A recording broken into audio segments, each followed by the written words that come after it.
Sa Albay, 4 na dating mga rebelde ang ginawaran ng Certificate of Land Ownership Award o mga titulo ng lupa na parte ng programa ng gobyerno para makapagsimula silang muli.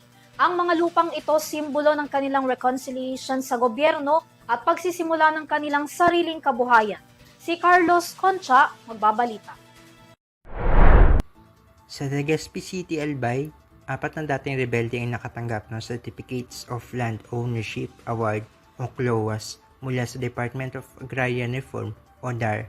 Ayon sa DAR, bahagi ito ng programa na pamahalaan sa ilalim ng Executive Order 103 o National Reconciliation and Development Program upang matulungan ng mga dating rebelde na makapagsimula muli.